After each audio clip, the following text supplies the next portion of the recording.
Welcome to Talk Around Riyadh, the Wheel of Time showcast. I am your host, Joe Perry, here with my co-hosts, Jen Isgro and Tom Kokoza. How you doing, Jen? Doing good, Joe. It's Thursday night.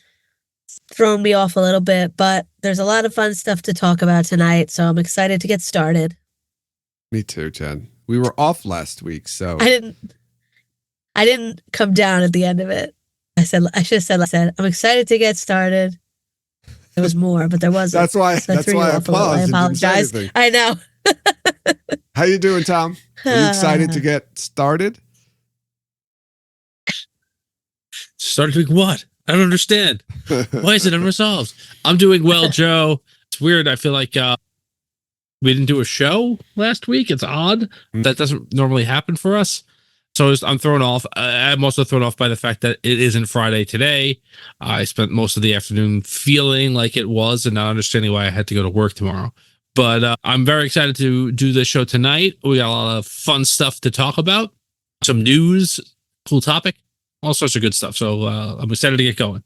Yeah, and I apologize. It's my fault we didn't do an episode last week because the day we were going to record, I got sick and felt like I could not really do anything. I couldn't even think enough to talk about the Wheel of Time. It's not like, this is a very vigorous hobby of ours, but I just couldn't think straight.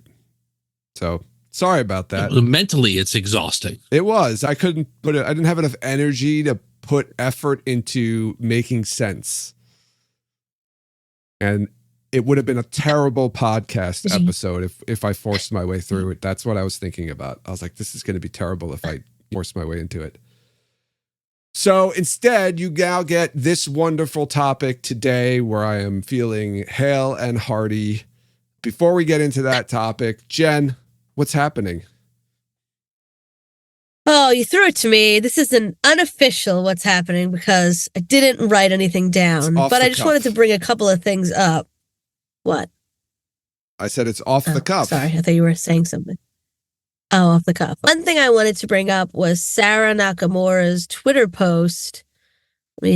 X post from February 16th, which is Monday, from Cape Town, South Africa. So it's a picture of Sarah that she has cut out a larger as to obscure where she is and what she's doing, but she's smiling broadly and she's holding her phone in her hand, and it says, "This is a level of cheese usually reserved for a trip to Disney.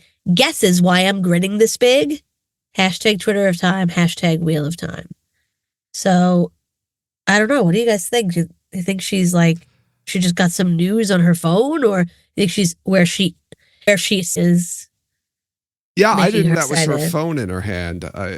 So I'm glad you pointed that out. Yeah, I have no idea. I just don't know. There's no hint except that it's Sarah Nakamura and she's in Cape Town. That's it. That's the only hint. Well, she. Oh, maybe I know. Maybe she's in front of like a Vendosora or something. She could be anywhere. I'm trying to think about like set pieces that are like very exciting and make her excited. I don't know. Maybe or like maybe the doorway if you're standing in the redstone. Maybe she was walking through it. It's a very unusual stance that she's in. Yeah. Yeah. You would think that it would give you some kind of leeway because it's not like I'm leaning against a tree or I'm walking through a doorway stance. It's kind of like her in front of her extended and she's kind of bent over. If that's glee about where she is or what she's doing or what. So my first instinct just when I saw the picture was that she had just gotten good news and that she just cut herself out because wherever she was, the background was a spoiler. So I had hoped that it had something to do with like season 4 being greenlit. That's what a bunch of more people commented. I'm like, no, it's probably like where she is, something that's really exciting. She's like sticking her head through a waygate. That's my guess. Because look at her front foot. Her front foot is like up, and her back foot is higher than her front foot. So she's on a waygate. Well, maybe she's just like in a group of people, like sticking her head through a waygate, and that's why she's leaning weirdly because they're all like, getting together. Maybe it's like a group of like something. Yeah. Maybe she's doing the gritty. I don't know. Guess we won't know until she decides to tell us. But But yeah, I don't know. There wasn't really enough hints there. She also posted like a few days herself in her what she called hashtag desert chic. So I'm gonna get a little bit crazy on you here. If you zoom in on her shoes in the cutout, they look like there's white on the bottom of them, as if perhaps she's in the snow. Do you think perhaps I don't know. she is in an igloo or near an igloo? Already? People have theorized that it's going to happen. Could be. Maybe it's just sand. Because again, like chances are, like book 5 and 6 are going to be condensed in season 4 is done. It could be sand, but it's white. It's not like, I'm not saying. I'm throwing it out there. Yeah, I don't know. It could be live an igloo. Yeah, I mean, she is camo pants. So there's some conflicting stuff here, but these are heavy boots. And she's wearing long sleeves, so. Right. These are not the same boots that she's wearing in her subsequent desert posts. No. Yeah. Okay. Got it. Oh. And I'll get back to you. I mean, igloo, that's why the background's cut out in white and not like anything else. Think about it. It's there. It's possible. I'm putting it out there. Okay. I'll buy that. Did she delete post? Which post? Just click. I don't know. I don't see anything on her Twitter. I have it. Older than 2021. No, I see. I'm looking at it right now. Yeah, so she posted. Are you? I am. She posted yesterday too. Oh, maybe because I'm not logged in. It's probably because I'm not logged in. Yeah, you got to log in. Okay, I see it. All right. Log. It's logged. It's logged. Heavy, it's wood. Was there more to talk about? Oh, so I also want to bring up that both Ayula and Marcus posted that they were in Cape Town, South Africa. Yeah. Interesting. Also, Yosha. Oh, Yosha too? I missed that one. Oh, no, that's a lie. So I think I'm lying. He's somewhere in the desert. It looked like the desert, and he posted that he was filming. It's better than being nowhere. He's somewhere. So it's true. It is. So right, right. Isn't it theories that Cape Town, South Africa, is be used for? I thought it was going to be used for Roydian, right? I thought Tanchiko. I mean, we thought other parts of South Africa are being used for Tanchiko. Well, also it seems like the waste is there, right? So I don't know. They're using it for at least locations. I think that the Tanchiko scenes are done. Yes, I do because too. Donald Finn is opening on whatever London Broadway. Right, and he's done. They were filming those back when we were doing interviews with the cast. Yeah, I think so too. Yeah, right? I agree. I think this is. I mean, Yosha and Ayula being there makes sense where the waste is, and Daniel Henney also is like heading back to film a couple of days ago. Mm-hmm. So yeah, that makes sense too. This was the because I'm in those interviews. Remember, he had mentioned that he was leaving for more filming. He was getting in shape and leaving for more filming in 2 months. So and then he posted recently that he just arrived. I think there like a week or so, a week or two. Makes sense, right? Lan, right? Daniel and Yosha being there, if this is the IO waste stuff, they're all together. But what is Marcus doing there? You think he's just hanging out? Could be a visit. No. Could be a Telegram dream. It's always a dream. Oh yeah, you never know. They could have been. Thinking back to season 2, where remember there were those pictures. Remember when they were filming in Italy? There was a bunch of pictures on Instagram, and Madeline and Zoe were posting that they were in Italy. But as far as we know, they never shot anything in Italy. So I think they just went there to kind of go hang out in Italy while they're filming. So maybe this is a similar situation. Yeah, it's possible. It could be like, hey, I'm going to take a holiday and go visit some friends while I'm there, Yeah, they're probably all like, dude, it's Cape Town. Come visit us. Come hang. Yeah. Or he's filming. Yeah, or it could be he's filming, right? Anything, right? Tell her under. Like, there's possibility, like he has a dream, right? And he sees Rand in his dreams, or we will be exploring the wolf dream somewhat in season 3. Yeah. Yeah, I don't know. What about you, Jen? Which side filming, I guess. Unless they're doing like the beginning of the season now and like or something. Wait, what? And he's doing like the big season where he's like say bye to Rand or something, like on a set. Not in the desert. Yeah, I think they did put some sort of sound there. Yeah, so it'd be that. That or like a wolf dream. I don't know. He's definitely not in the waste, hopefully. That would be odd. I mean, we can never say never. It's true. So it's in the waste, and then they just go to the 2 rivers in the last episode of the season. Perrin is the one that goes through the storm, the redstone doorway in in the show. A lot of this season takes place in Cairn. Right. We really liked it. We really liked that. Yeah. So I guess we won't find out until it comes out, right? Which yeah, probably. I mean, we might get some hints here and there beforehand. We got a hint already about the show or season 3 release, and in a place.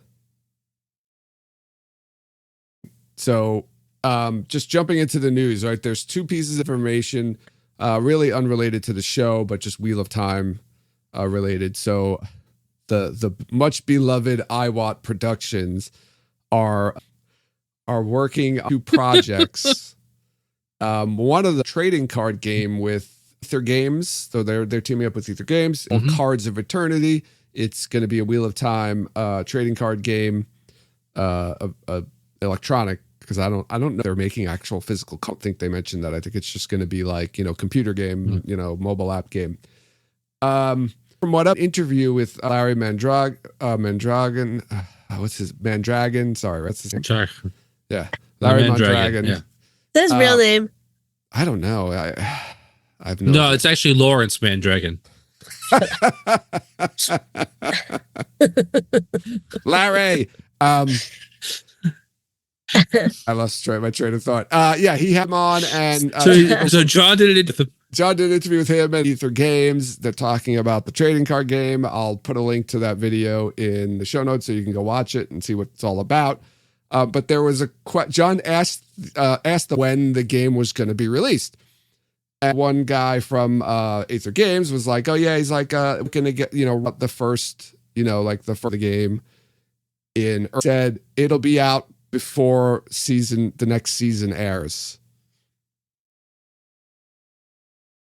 So, do you think that? And then Larry, if you go watch the video, then watch watch Lawrence Dragon.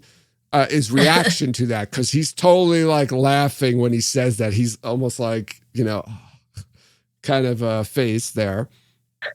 So do you think this guy knows when they were going to release season 3? I think I don't know why, maligned as he be, one of the show wouldn't have a general idea of when they're expecting to release the next season of the show. But it wasn't him. Look, I mean, if they're still filming now, the chances of it coming out in 2024 at all are slim to none.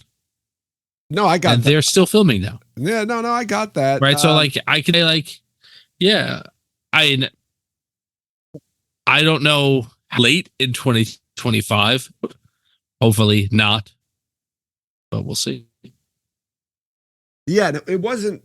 Yeah, it wasn't I Larry wouldn't be surprised who said it. Sorry. Who said before season 3 comes out? It was this guy Jens. I'm sorry, I don't have his name in front. I'm trying to read John's show notes, video notes, but it doesn't have their names in it. I'd have to turn it on. But anyway, it wasn't Larry. It was the guy from Ether who said that. Larry was the one who kind of made a face at it. Mm. So do you think they're sharing release dates, or maybe Larry told him? Like you said, Larry knows. Yeah, like, a that was my general impression. idea. Was that like that was not supposed to be for public consumption? Like, Larry said something, and then this guy was a secret. Larry. Sorry, I'm going to keep doing that every time. So, just change your thoughts or opinions on when you think season 3 is coming out. Like, I know a bunch of us said early 2020. We were hoping early 2025, but now doesn't sound late like early 2025 late Q1 or like March, beginning of Q2. Yeah, April. All right. I don't know what the hell. Why? Well, I mean, yeah, if it's late 2025, like I know how can do 8 seasons of shows, right? Yeah, I don't know if we So- can conceivably do a podcast for that long. We'd have to No, change our cadence to like once a month. That's a really long time. Whatever. Logistically, they're going to have to start doing rapidly if they really intend to do 8 seasons of the show. I feel like we right. said this exact same thing after season 2. Yeah, well, Yes, we we're were still right then saying as it. well. We've had this Like- conversation Still many saying it, times. not changing. Like at least We with don't know season yet. 2, they filming right away. It just took a long time for it to come out. Like, if they're gonna wait until like they're filming season 3 now, it's another year. If they're gonna wait another year before they do season 4, like everyone's just gonna be old by the time it's over. Half of the Including us. viewers are going to be dead.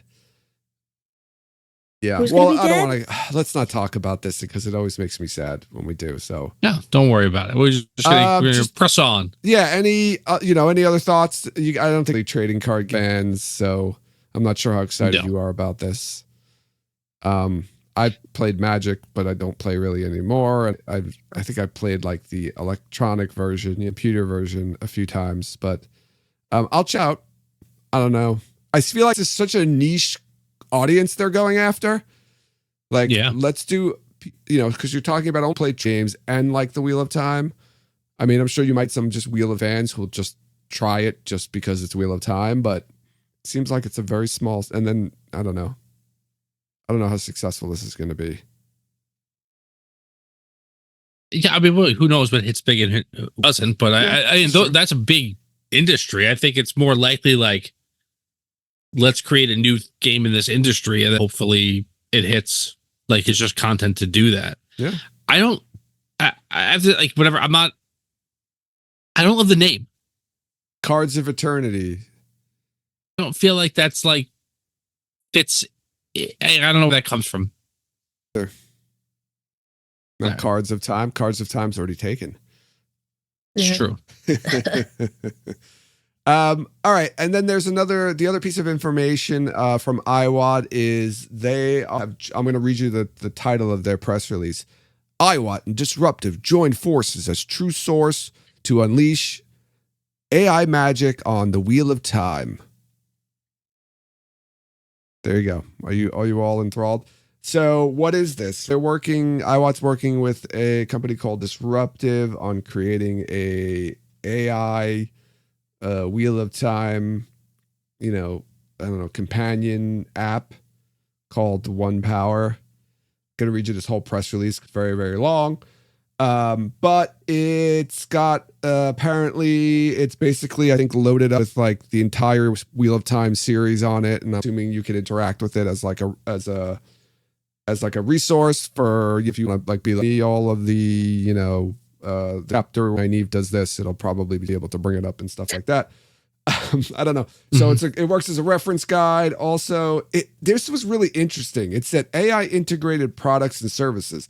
It says One Power is designed to bring new capabilities to games, voice activated assistants, and customized merchandise, deepening user engagement and bringing unsurpassed levels of interactivity and personalization. Does this mean like this? You can like somehow work this with like Alexa or Siri, and my thought is I can make it like turn like Siri or into like a Wheel of character and interact with it. I don't know. I think that's exactly what it that's is. what Like, they're I'm probably imagining. going to be like, this is what whomever sounds like, and you can make loyal your Alexa. Yeah. Yeah, I don't mind. I actually think the general, like the guide portion of it, I guess, like hey, we've dumped all the text into this. Ask it any questions they want, and have it be a research tool for you. Yeah, like that's what part I'm really of what like I like about this. Like, okay, great. I want to find out how many folds their arms under their breasts disapprovingly in the series, please. Right? 432, whatever. Like, that's great. Okay. You know, I there's a lot of fears about aliens, and I think that in such a heavy fan creator space, to hear about like AI getting involved in that, people get nervous that they're going to start doing AI art and whatever the other thing. I don't know. They seem to be saying they don't want to get into that space. That's not what it's for. But I don't know. Yeah, it doesn't. And then with the stuff or whatever, like, no, are they going to try and make it sound like the show, or are they going to try and make it sound like something else? Like, how are they going to do that? Where is that going to come from? I don't know the answer to that. Yeah, I don't know. Don from What Up was going to be interviewing that as well, so maybe he'll have stuff out by the time we drop this episode, and we can link to that as well. Yeah, it's got spoiler-free options, so I guess you set it to like which book you've read up to, so it won't say anything for you, which is really cool. It says there's going to be like interactive. Sounds pretty cool. And yeah, from what I'm reading here, it seems to be only drawing from the books. So I don't think it's like, I don't know if it's necessarily have access to the web and is pulling stuff off of that. I don't think it is. It sounds like it's just they load the books into there, and it's gonna work through that, and I guess whatever other. Yeah, I think that's the intent. Yeah, so we'll learn that. That sounds cool. I'm actually excited about that because, like you said, just as a podcaster reference guide, this can be an awesome tool to prep for episodes. So, yeah, and also it mentions it's going to integrate it into that Cards of Eternity as well. So I'm not sure how that works or how it's going to do that, but yeah, that's another little ability it's going to have. So. Any release dates yet? I think they're working on they're going to be doing beta testing very soon, so so yeah, cool. We'll keep an eye on that and keep up to date on that. So let's get into our main topic of the evening. We are talking about one of our favorite baddies. She appeared at the end of season 2 and is probably going to be in a good amount of season 3. So let's talk a little bit about Moghedien. Jen, do you want to read us into Moghedien's first appearance? Yes. So the first time we actually see Moghedien is in The Shadow Rising, chapter, I don't know. Let's see if I can scroll back. Only there was some sort of tool that we had. And if we asked a question like this, it would be able to immediately tell us the answer. Chapter 38. We see her as Gildan in the house with the Black Aja What's sisters. the name of chapter 38, Jen? What? What's the title of chapter 38? Hidden Faces. Oh, that's that part. Sorry. Okay. But this part is just, you see her, it says, a sturdily handsome, dark braided woman called Gildan was sweeping the entry hall's red and white tiles when Leandrin entered. And then Leandrin's mad because she doesn't use any titles of respect and she doesn't bow to her and all that stuff. So then, later on, at Nynaeve and Elaine's inn, in the chapter Veils, which is chapter 46, a strange woman wants to talk to Nynaeve and Elaine in the inn. The woman who stepped into the Chamber of Falling Blossoms in a shimmering black silk gown of unfamiliar cut was no one Elaine had ever seen before, and surely not on the list of the women who had gone with Leandrin. Dark hair spilling loose to her shoulders framed a sturdily handsome face with large dark eyes and smooth cheeks, but not with Aes Sedai agelessness. Smiling, she closed the door behind her. Then it just says, Elaine released the true source. There was something very commanding in those dark eyes, in the halo around her, the pale radiance of the one power. She was the most regal woman Elaine had ever seen. So she is casting compulsion on them, weaving compulsion on them both, right, in this scene. That's right, yeah. So that's the first, she's sturdily handsome. I believe the phrase sturdily is used Yeah. in both of those. And that's so. This is Sure. Moghedien's true form. Like she's not she's disguised when she's Gildan, right? I don't know if she is because she's got describing her the braids. same way. Yeah, they just braided. I mean, her she's hair. like, yeah, I think her name's probably just differently, carrying herself a little differently, but Okay, she's sturdily handsome with dark hair again. sturdily handsome. I always found that an interesting description. Sturdily. Who is sturdily handsome as a woman in real life? As a Here we woman, go. oh, I was going to name a bunch of men. Yeah, it's just an odd description for a woman. Margaret Thatcher. Sturdily. She's not handsome. Margaret Thatcher. Margaret Thatcher. What do you like? You get I said- like overweight like that, right? No, like, no. like stocky, like stocky. Yeah, she's not stockily handsome. She's sturdily handsome. I mean, reliable. She's reliably handsome. She's always handsome. right in chat. In chat, Meg Boggs 85. Meg says Captain Janeway. I like that. Who is that? From Star Trek Voyager. That's Okay. Kate Mulgrew. Oh, Kate The actress's Mulgrew. name. Kate Mulgrew is sturdily handsome. Yeah, that's a good one. Yeah, I like that. Okay, I'll go with that. She I used don't to come know. when she was younger. Look up Captain Janeway. Yeah. Oh, Nice. yeah, but like a round face. Hmm. Right? That's what. Sturdily handsome. So she's sturdy means Like, she's got a good center of gravity. Is my thoughts. I always pictured Lily Taylor, the actress living in the books. Oh, that's kind of funny As her? because Leia Costa kind of looks a little bit like Lily. Yeah. It kind of looks like the same kind of a look. Similar look. Yeah, that's a good one. So Getty Sorry. and I'm sorry, Jen, I thought you mentioned it in there. Although she does have smooth skin. Why do I feel like I remember her kind of being described as like older, like almost middle-aged, like in her 40s or 50s? She is. she have grayish She looks hair? in her to be around like 40-ish, I think. Okay. Let me see if there's anything else here. Oh no, in her 30s. No, that's when the She war was- power broke. Yes. That was like she looked like 300-ish. actually young. So she was about 2 years old when the bore was drilled. So I'm trying to remember the Right. years from when the bore was drilled till the seal. It's when they were sealed away. I don't have that in my handy. I don't know if you want to It says a well-dressed woman, not yet to her middle years. Oh, not yet to a middle. So late it's 30s gonna be- then? Early 40s maybe? I don't Yeah, know what I middle guess. year. I don't know what the average age is. Wheel of Time. Middle years, I would say, are 40s. So I would say like Late 30s. 30s, late 30s, maybe. Yeah. All right. So she was only 100 years old when the bore was drilled. Tom, you looking up to see when the war was between that and the Yeah, I didn't have it. I was looking. I had one book open. It's not in there. okay. It doesn't have a timeline. So her I look it up online if you want. Yeah, her name was you can do that too. Her name is Lillian Moiral during the Age of Legends, so that was her original name. Notice she only had 2 names.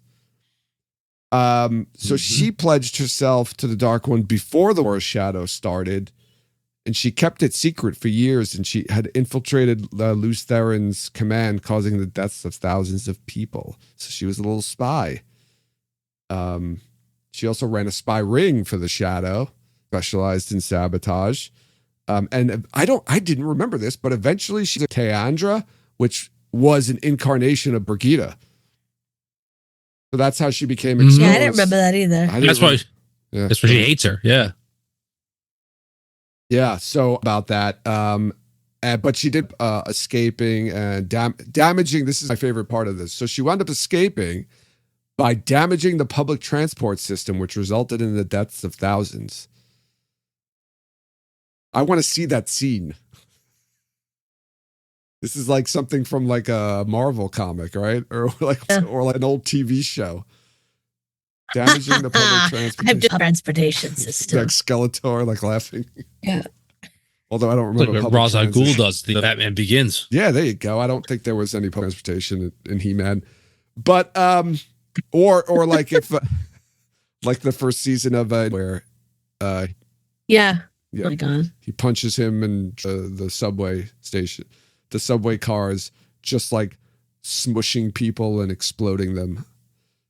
Yeah, that's disgusting. Yeah, it was pretty graphic and disgusting. Yeah. So this is Moghedien's great escape when she was as an agent for the Shadow. So she was given the name Moghedien. It wasn't one that she picked herself. She was named after a deadly spider in the Age of Legends, which hid in the corners and trapped its victims in a web. So it seems like we're getting that spider web theme in the show from what we've seen so far. Question for all of you. We didn't talk about this when we did the other Forsaken, but do you think they will mention their original names, any of them, in the TV show? In the flashbacks, I think they will. All the we're going In to the put in the scenes show with that we Theron. won't see. The what? I said all the flashbacks Just that we into the show that we're never going to see. Like in season 2, we had all these flashbacks. We will in there. see. We're going to see them.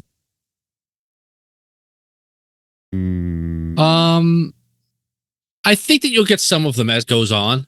I definitely think that you're going to get Lanfear's real name. I don't know if you'll get all of them. I don't know how important it really is to find out what her name was prior. Yeah. I don't know. Be interesting to find out, though. I don't think they're going to do it. I feel like they need to just simplify where they can, and that's something that they can simplify. Like, we don't need names. Or if they mention it, it's important. Maybe just symbolically to mention it, like these, they had different names before they turned to the Shadow. So strength-wise, Moghedien's equal to that of Nynaeve. She's actually the weakest of all the Forsaken Moghedien. And I think there was a note that by the end of the series, Nynaeve is actually more powerful than her. Like as she grows. Yeah, she's equal to Nynaeve in the Shadow Rising, right? Yeah. By the end of the series, Nynaeve's far outpaced hers. I think even on the I think, power scale, Nynaeve starts off at a 4 and then is a 3 or something by the end of the series. So she actually passes, or vice versa. I don't remember what's higher. Lower numbers are better. I think it's lower numbers. Yeah, and I think by the end of the series, 1 tier higher than Moghedien. So, and she was extremely knowledgeable and talented in Tel'aran'rhiod. Even though Lanfear had claimed Tel'aran'rhiod as her domain, Moghedien was considered more skilled and powerful there. Which is cool because you brought Moghedien in. I think we're getting a lot more Tel'aran'rhiod next season. How many scenes? Per episode or in total? Total, not per episode.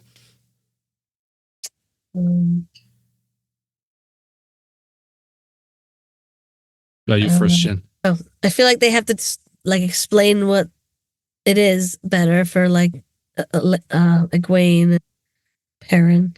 I'll say 10 episodes. I'll say 6 episodes and 6 scenes in Tel'aran'rhiod. 6 scenes. 10 to 12 scenes. Oh, and it's 8 episodes. Yeah. I'm sorry. It is 8 episodes, yeah. The show I'm watching now has 10. I'm getting myself confused. So, yeah, how many did you say? I said 10 to 12. Okay, I'm going to stick with 6. Wow. Well, you've got Perrin. There's Perrin and Slayer stuff. Egwene training with the Wise Ones. And then Moghedien. I don't know how much you're going to get Moghedien in Tel'aran'rhiod, though, this season. I'm predicting that you're going to get a party scene since we think Samael's cast, so we might get I think we're going to get a Moghedien, but right, Grendel's the one who with them, right? It's the 3 of them most of the time plotting, right? Samael, Grendel, and Moghedien? I can't remember now.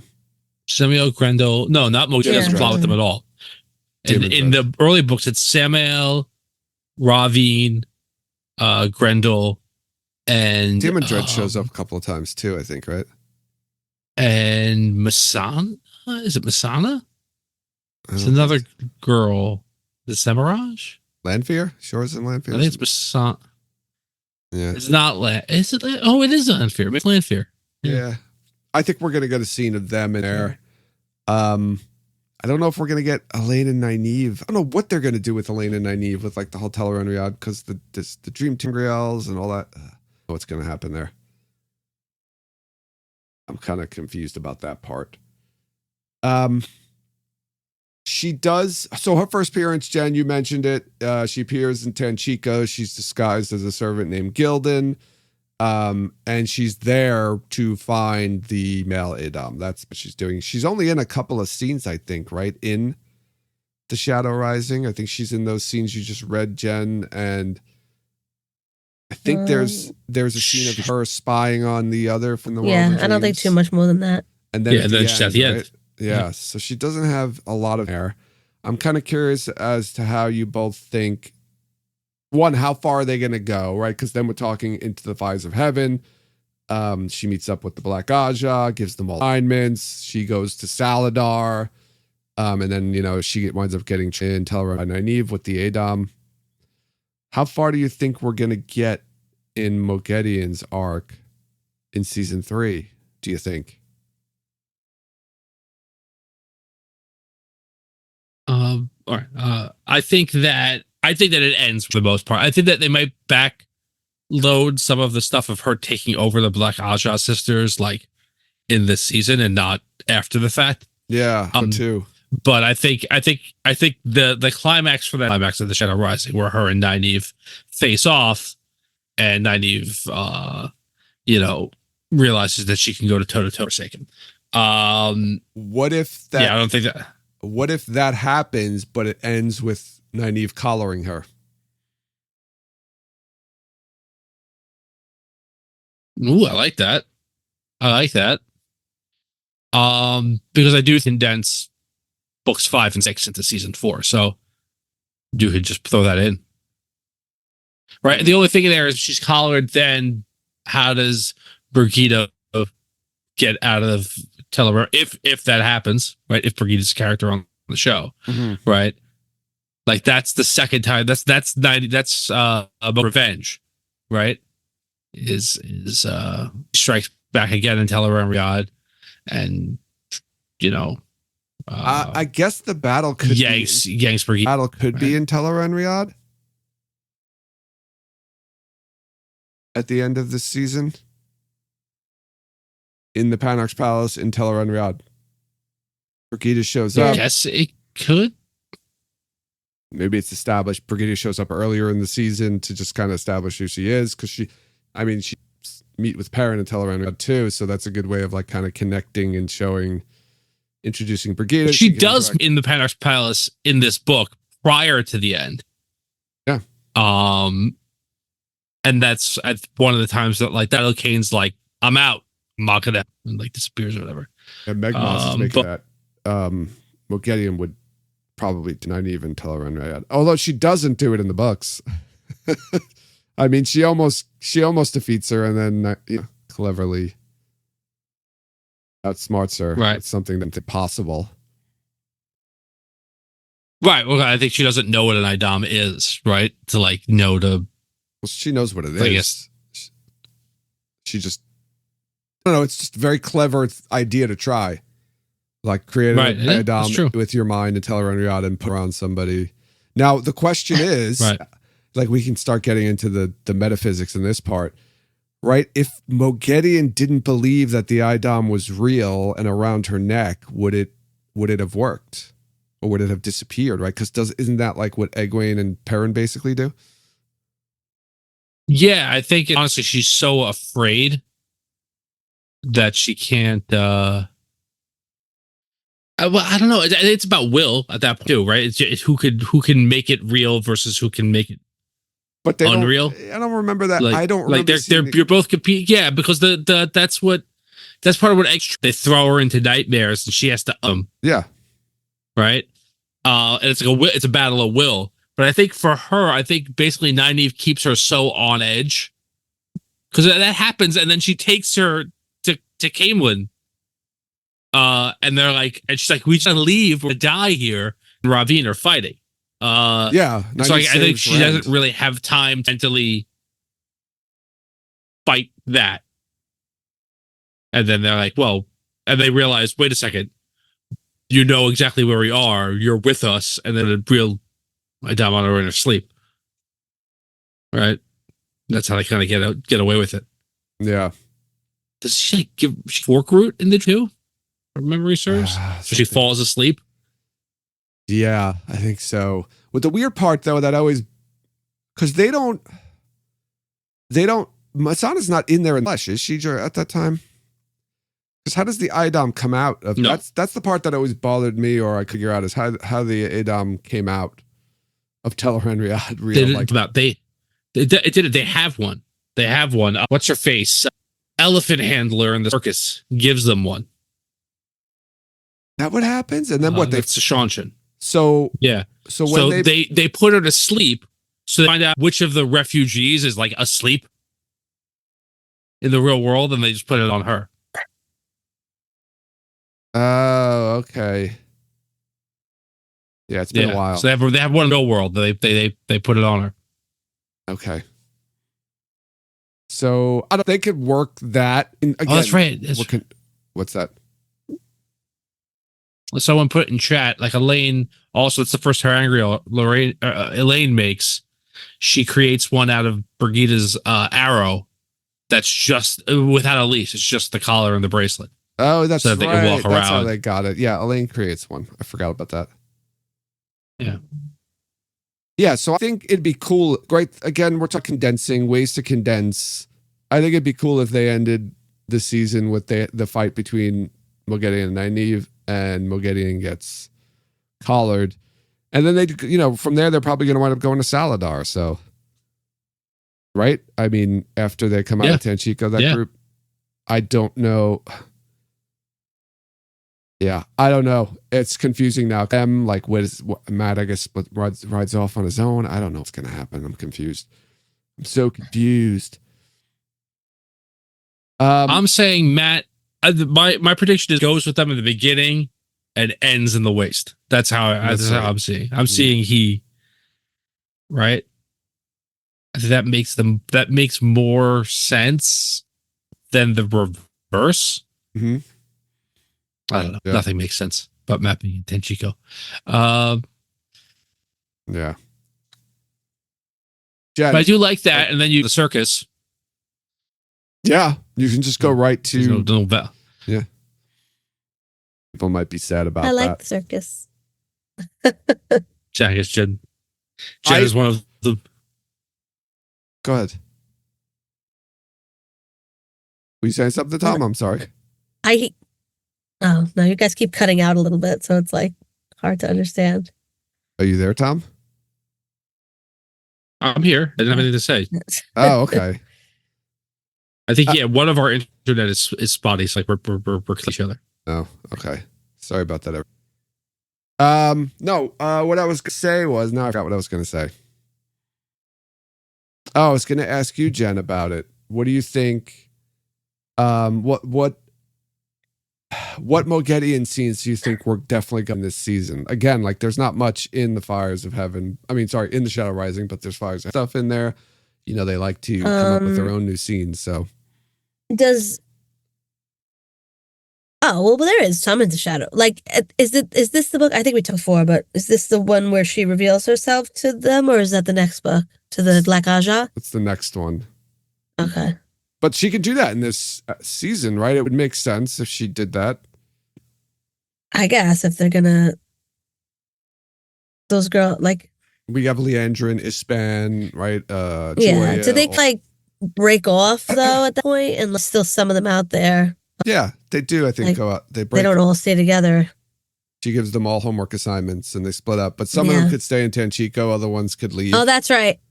Is that when she's like they're all like staying quiet and she like goes into each of the heads and tells them what they're supposed to do, or am I making that up? Yeah, she whispers to them. She puts them all like they only hear their own thing. Yeah. It's like what a Shamael does in it's not the same thing because she just I think uses air to block off their hearing and then just tells the one person what they're gonna do. Yeah. So I mean they could put that in this season, right? Oh, if I don't know if they're gonna do that, but I don't know what they're around like longer doing more things. So she could be taking the place of somebody else, or so. I'm just trying to think of if Moghedien, if they would put that scene into this book. I don't know if they would. I What if definitely want to see the fight between even Moghedien. I hope we get that. No, I was saying, I remember I was predicting that it's Leandrin and Nynaeve who have a big face-off. I know, but I don't think so. Now that we have Moghedien, it's a crazy scene too, and like the girl with like the balefrod that's like shooting balefire on their yes. Yeah. in the museum, like destroying it. And Nynaeve stills Moghedien, basically, right? And that's kind of how it ends. Yeah. Yeah, she does something to her and turns around, and then Moghedien like runs away. She punches her in the face. Right? Does she punch her in the face? Oh, she throws. That's before. That's what they're having the battle about, like blocking the shield, and then does she punch her? Or does she throw? I thought she threw something at her head. Yeah, she throws something. Maybe, at her yeah. head. Awesome. Yeah. Yeah, this is really interesting. Seems like Moghedien differently on the show. I'm not talking about her story. I'm talking about her character and the way she's acting, because what that little bit we saw at the end of season 2 was not the Moghedien that we know and love in the books. What are your thoughts on that? What do you think when you first saw that scene, besides being so excited? Were you like, oh, what are they doing? I like it with her? because it makes her, it gives her like a distinct personality. She had a distinct personality in the books. Yeah, but I don't know. It's more distinct. The fact that I mean, she had a personality, but it wasn't. They're all just kind of like they're not the same. They all have their quirks and things, but I don't think any different. Like from the way now Lanfear, know. Yeah. So just thinking about that scene. Right, she's talked softly from the shadows. That's what Lanfear always said about her. Yeah, it doesn't seem like she does anything softly from shadows. So I don't know why let's say that about her. Just from the way she acted that scene, like how she's presented in that scene, she is somebody who's like that. So I don't know if they're going away with that, or it's just, I don't know. Is she in a situation where she felt confident and that she had the upper hand, and she's acting like that? Most of the time she's going to be more surreptitious. Yeah, I think that you could be right about that. I think that she still has the opportunity to be like the sneaky spy assassin-y, coward member of Forsaken.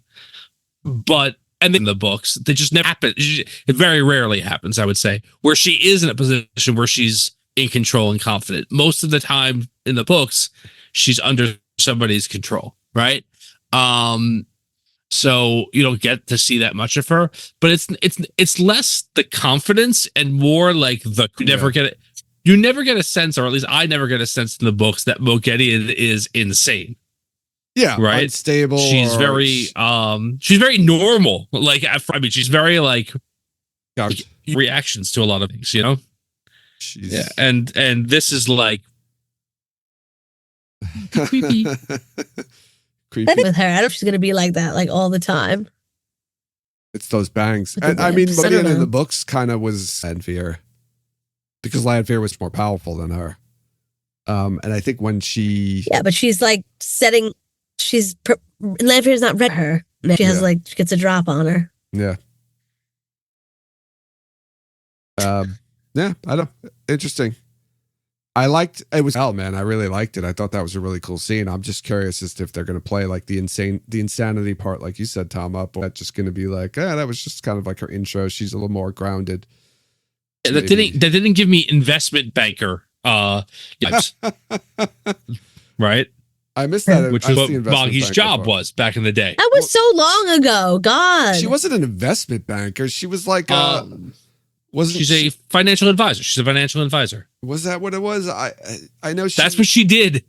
She worked for Charles Schwab, for Jones, or one of those things, right? And she was crooked as the day is long. I think that there is a certain amount of because Jordan does not strike me as an anti-capitalist person, but I think it's very intentional that was her job. So now I'm picturing, right, because she was, young, fairly young for an Aes Sedai age. So now I'm picturing like her dressed in a business suit, 80s Wall Street business suit, and just partying with like those people. She's one of those Axis crew on Billions. Clever name. Isn't that Bubba Axelrod? Isn't that what they call him? Axelrod? Is it? Okay. Yeah.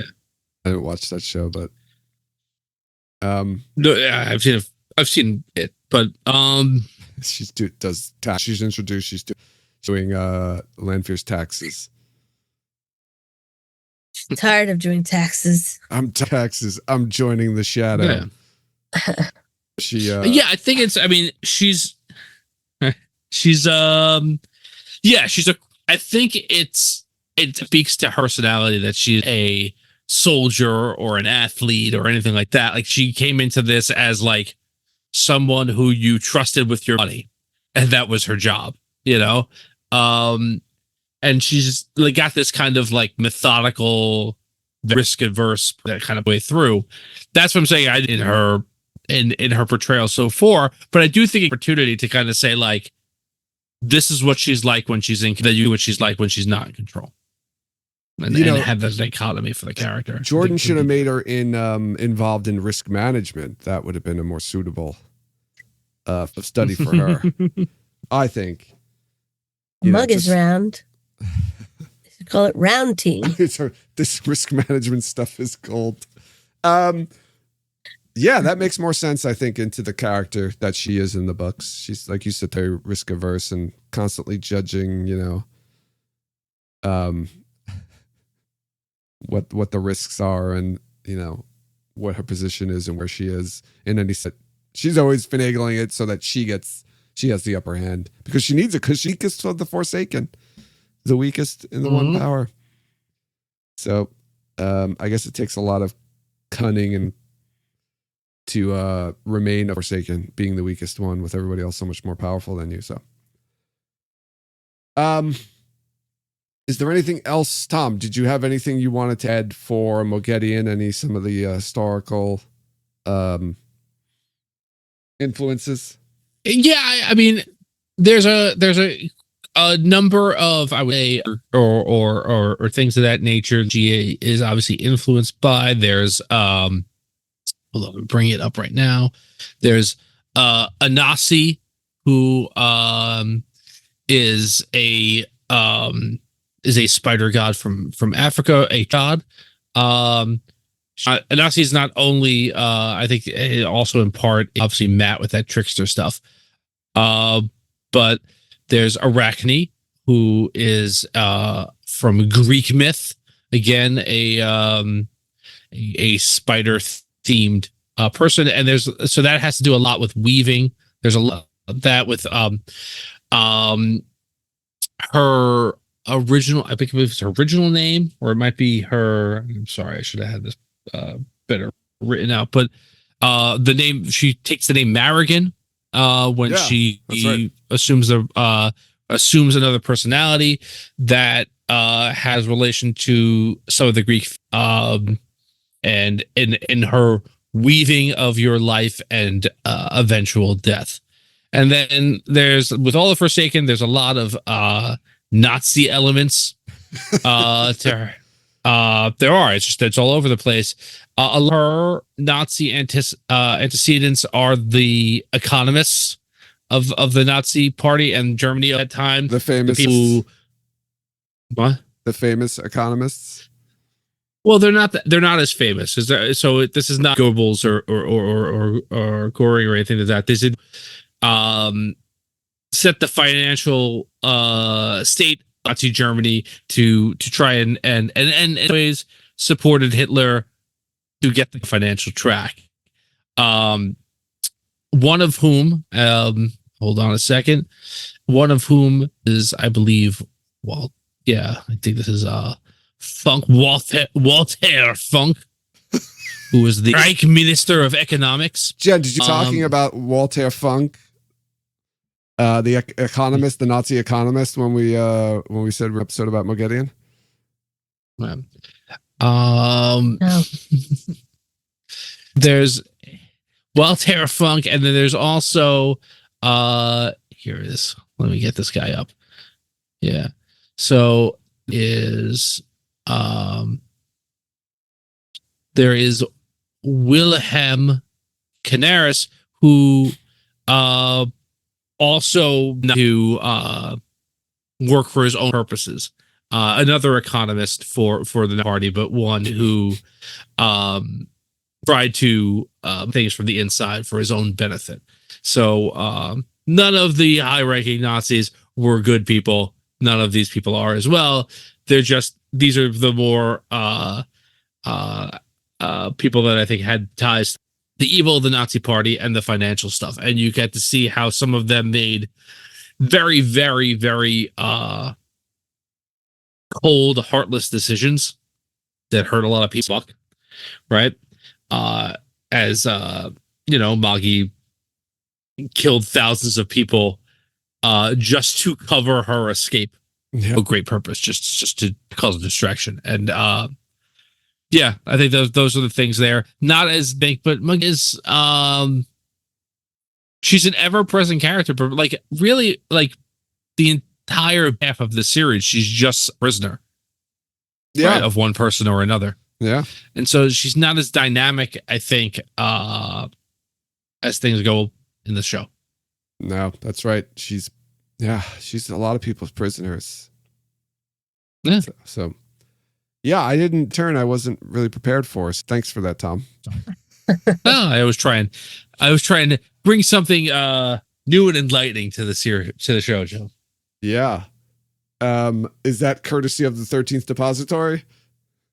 Yeah, in part that's some there's some of that's my own looking into, the fact that there's so much stuff her being this looking for like spider mythological influences. You find a lot of stuff with like webs and weaving of dreams and weaving of fates and killing people. It's all very clear as to why she's called that.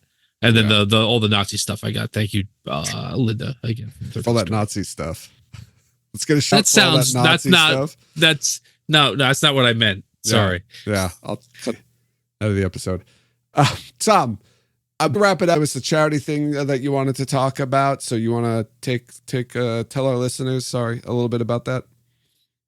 Sure. The other day I was on the interwebs and I saw a player from my favorite sports team, the Mets, Pete Alonso, who's a big, for those of you who don't watch sports, know who the Mets are or anything like that. He's a big home run hitter in baseball.